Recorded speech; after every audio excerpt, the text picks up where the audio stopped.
فرمایا اسے بھی بلایا جائے۔ اس یمنی جوان کو بلایا گیا۔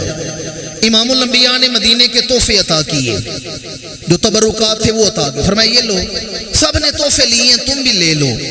اس جوان نے ہاتھ جوڑ دیے اور کہا یا رسول اللہ مجھے یہ تحفے نہیں چاہیے، مجھے یہ تحفے نہیں چاہیے، مجھے اگر کچھ عطا کرنا ہی ہے تو پھر مجھے 3 دعائیں عطا فرما دیں۔ ابھی آپ نے شادی کی نہ سنی ہے نا، جو کچھ مل رہے حضور کے دروازے سے مل رہے۔ یا رسول اللہ مجھے 3 دعائیں عطا فرما دیں۔ فرمایا مانگو، کیا مانگنا ہے؟ یا رسول اللہ دعا کریں اللہ میرے اوپر رحم کرے، اللہ میرے سارے گناہ معاف فرمائے، اور اللہ میرے دل کو دنیا سے غنی فرما دے۔ انشراح صدر، میرا دل دنیا سے غنی ہو جائے، بے نیاز ہو جائے۔ امام الانبیاء نے دعا کے لیے ہاتھ اٹھائے، عرض کی اللہم ارحمہ واغفر لہ وآتا فی قلبہ غناہ، پروردگار اس پر رحم کر، اس کے سارے گناہوں کو معاف فرما دے، اور پروردگار اس کے دل کو غنا کی دولت عطا فرما دے، اس کے دل کو دنیا سے غنی فرما دے، اسے دنیا سے بے نیاز فرما دے۔ یہ 3 دعائیں عطا کی اور تحفے بھی عطا کیے۔ قافلہ چلا گیا یمن واپس۔ اگلے سال حضور نے حج ادا کیا، ایک ہی حج کیا۔ جب حضور حج کرنے کے لیے گئے تو کیا دیکھا، وہاں اس قافلے کے لوگ بھی حج کرنے کے لیے آئے ہوئے تھے، یمنی حج کرنے کے لیے آئے۔ امام الانبیاء نے ایک آدمی سے کہا تمہارے قافلے میں ایک غلام تھا، نوجوان تھا، جو مجھ سے 3 دعائیں کروا کے گیا تھا، اس کا کیا حال ہے؟ قافلہ تو کئی لوگوں کا تھا، پتہ چلا جسے انشراح صدر مل جائے وہ حضور کی خاص توجہ میں آ جاتا ہے۔ فرمایا اس جوان کا کیا حال ہے؟ اب اس آدمی نے تعارف کیا کروایا، کہنے لگے یا رسول اللہ یمن میں آپ کے بے شمار صحابہ ہیں، بوڑھے بھی ہیں، جوان بھی ہیں، عالم بھی ہیں، محدث بھی ہیں، پر اس جوان کا عجب معاملہ ہے۔ یا رسول اللہ یمن میں کوئی اجنبی آدمی آئے، کوئی باہر کے علاقے کا آدمی یمن میں آئے اور آ کر یمن والوں سے پوچھے کہ بتاؤ یمن میں سب سے بڑا اللہ کا ولی کون ہے، یمن کا سب سے بڑا ولی کون ہے، تو یمن والے کسی کا نام نہیں لیتے، اسی جوان کا نام لیا جاتا ہے۔ وہ آپ سے 3 دعائیں کروا کے گیا تھا، اللہ نے یمن کا سب سے بڑا ولی بنا دیا ہے۔ جسے انشراح صدر مل جائے اللہ اسے مقام نور عطا فرما دیتا ہے۔ دوسری حدیث، اور یہ روایت ہے، اسے علامہ اسماعیل حقی رحمۃ اللہ تعالی علیہ نے بیان کیا ہے۔ دور ہے سیدنا فاروق اعظم کا دور، امیر المومنین حضرت عمر بن خطاب رضی اللہ تعالیٰ عنہ۔ آپ کے دور میں ایران کی فتوحات ہوئی ہیں، تو آپ نے ایک لشکر بھیجا ایران کی طرف، 4000 کا لشکر تھا، اور سپہ سالار اپنے بیٹے عبداللہ بن عمر کو بنایا رضی اللہ تعالیٰ عنہ۔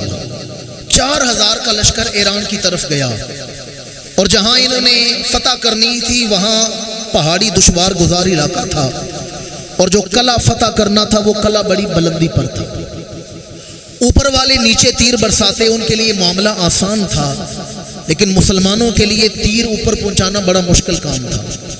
تو حکمت عملی یہ اختیار کی گئی کہ ہم قلعے کا محاصرہ کر لیتے ہیں۔ یہ جنگ کی ایک حکمت عملی تھی، محاصرہ کر لو، رسد کاٹ دو، تاکہ جب ان کے ہاں خوراک ختم ہو جائے گی تو وہ مجبور ہو کر قلعے کا دروازہ کھول دیں گے۔ قلعے کا محاصرہ کر لیا گیا۔ قلعے والے بڑے خوشحال لوگ تھے، بہادر لوگ تھے، زرتشت تھے، آگ کی پوجا کرنے والے۔ انہوں نے فیصلہ کر لیا ہم بھوکے مر جائیں گے، قلعے کا دروازہ نہیں کھولیں گے۔ اور وہاں حکومت ایک عورت کی تھی، ملکہ حکومت کرتی تھی۔ ایک دن مسلمانوں کا ایک جوان قلعے کی دیوار کے پاس چلا گیا، محاصرے میں تھا، دیوار کے پاس چلا گیا، تھا بڑا سونا جوان، بڑا وجی جوان تھا، اور خوبرو خود شکل جوان تھا۔ اور اتفاق دیکھیں کہ اس روز ملکہ بھی محل کی دیوار پر آئی تھی، تاکہ محاصرے کے معاملات دیکھ سکوں کہ اس وقت اسلام کا لشکر نے ہمیں محاصرے میں لیا ہوا ہے۔ محاصرہ دیکھنے کے لیے قلعے کی دیوار پر آئی، اس نے نیچے جھانک کر دیکھا، جوان پر نظر پڑی، ملکہ جوان پر عاشق ہو گئی۔ خوبرو جوان تھا، ملکہ عاشق ہو گئی۔ اسے اپنا ملک بھول گیا، قلعہ بھول گیا، قیادت بھول گئی۔ اس نے اپنی کابینہ کو جمع کیا، کہا فلاں جوان باہر پھر رہا ہے، اسے جا کے بات کرو، جو شرطیں وہ کہتا ہے وہ مان لو، میرا اس سے نکاح کروا دو۔ عاشق ہو گئی۔ لوگ آئے اس جوان کے پاس، آ کر کہا ملکہ تجھ پہ عاشق ہو گئی ہے؟ اور ملکہ کہتی ہے جو شرطیں ہیں تم بتاؤ، ہم تمہاری شرطیں مانتے ہیں، ہماری ملکہ سے نکاح کر لو، شادی کر لو۔ جوان نے کہا ٹھیک ہے میں تمہاری ملکہ سے شادی کرتا ہوں، پر میری صرف 2 شرطیں ہیں۔ کتنی شرطیں ہیں؟ ایک ایک لفظ پر آپ کی توجہ کا طالب ہوں، صرف 2 شرطیں ہیں۔ پوچھا وہ شرطیں کیا ہیں؟ تو جوان نے کہا ظاہر کا کلا ہمارے حوالے کر دے، باطن کا کلا اللہ کے حوالے کر دے۔ مجھے یاد ہے میرا موضوع کہ انشراء صدر، ظاہر کا کلا ہمیں دے دے، اسلام کو دے دے، باطن کا کلا اللہ کے حوالے کر دے۔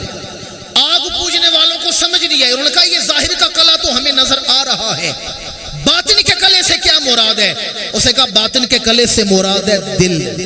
دل اللہ کی بارگاہ میں پیش کر دے، میرے رسول کا کلمہ پڑھ لے، میں اسے نکاح کرنے کو تیار ہوں، کیونکہ میں مسلمان ہوں، میں مشرکہ سے شادی نہیں کر سکتا۔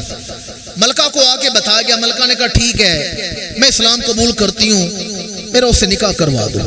جوان کو کلے کے اندر لے جایا گیا، ملکہ نے کہا میں دونوں شرطیں مان لیتی ہوں، کلا بھی تمہارا ہو گیا، مجھے کلمہ پڑھاؤ۔ اب آپ کی توجہ کا طالب ہوں، وہ حدیث سنا کر بات ختم کر رہا ہوں۔ میرے آقا کریم نے فرمایا، یہ بخاری میں موجود ہے، ان الایمان لیارض الی المدینہ کما تارض الحیۃ الی جوہرہا۔ میں گزارش کروں گی اس حدیث کو آپ نے سننا ہے تو تقریر سمجھ کے نہیں سننا، تقریر سمجھ کے نہیں سننا، سبق میں یاد کر سکتے ہیں تو یاد کر لیں۔ یقین جانیے یہ حدیث بندہ غور کر لے تو پھر دل اپنے گھر میں نہیں لگتا، دل روض رسول کی طرف کھینچتا چلا۔ میرے آقا کریم نے فرمایا بے شک ایمان مدینے میں ایسے لوٹے گا جیسے سانپ اپنے بل کی طرف لوٹتا ہے۔ سانپ اپنے بل یعنی کھڈ کی طرف، جیسے سانپ اپنے کھڈ میں جاتا ہے، ایمان ایسے مدینہ منورہ میں آئے گا۔ ان الایمان لا کما تارض الحیۃ الی جوہرہا۔ اب شعور کے دریچوں پر ایک سوال دستک دیتا ہے کہ کہاں ایمان اور کہاں سانپ؟ ایک موذی جانور ہے نا سانپ، قابل نفرت جانور ہے سانپ، کہاں ایمان اور کہاں سانپ؟ اور کہاں سانپ کی بل وہ مدینہ منورہ؟ تو اس کے لیے جانوروں کی کیفیات کا علم ہونا چاہیے، زوالوجی کا علم ہونا چاہیے، جانوروں کی کیفیات سمجھے، پھر اس حدیث پر غور کریں تو سینہ مدینہ بن جائے گا۔ میرے آقا کریم نے فرمایا ایمان مدینے میں ایسے لوٹے گا جیسے سانپ بل کی طرف آتا ہے۔ یاد رکھیں سانپ کی آنکھوں کے پپوٹے نہیں ہوتے، یہ جو ہمارے پپوٹے ہیں جسے ہم آنکھ جھپکتے ہیں اور دائیں بائیں دیکھتے ہیں، سانپ کے یہ پپوٹے نہیں ہوتے، صرف آنکھ ہے، پپوٹے کوئی نہیں۔ پپوٹے نہ ہونے کی وجہ سے سانپ جب بھی دیکھتا ہے سامنے دیکھتا ہے، دائیں بائیں نہیں دیکھ سکتا، صرف سامنے دیکھتا ہے، دائیں بائیں سانپ نہیں دیکھ سکتا۔ سانپ کو پکڑنے والے بھی سانپ کو دائیں بائیں سے پکڑتے ہیں، سامنے سے نہیں پکڑتے، دائیں بائیں وہ دیکھ ہی نہیں سکتا، صرف سامنے دیکھتا ہے۔ سانپ کے پپوٹے نہیں، اس وجہ سے وہ صرف سامنے دیکھتا ہے۔ میرے آقا نے فرمایا ان الایمان لیارض الی المدینہ کما تارض الحیۃ الی جوہرہا، فرمایا جیسے سانپ سامنے دیکھتا ہے، دائیں بائیں نہیں دیکھتا، اس طرح مدینے کا عاشق زندگی جہاں بھی گزارے اس کی نظر مدینہ منورہ پر ہی رہتی۔ مدینے کا عاشق میرا غلام جو صاحب ایمان ہے، زندگی جہاں بھی گزارے، جیسے بھی گزارے، اس کی سوچ سے مدینہ نہیں نکلتا، اس کے تصور سے مدینہ نہیں نکلتا، اس کے خیالات سے مدینہ نہیں نکلتا، اس کے عقیدے سے مدینہ نہیں نکلتا، اس کے دل سے مدینہ نہیں نکلتا، اس کے معاملات سے مدینہ نہیں نکلتا۔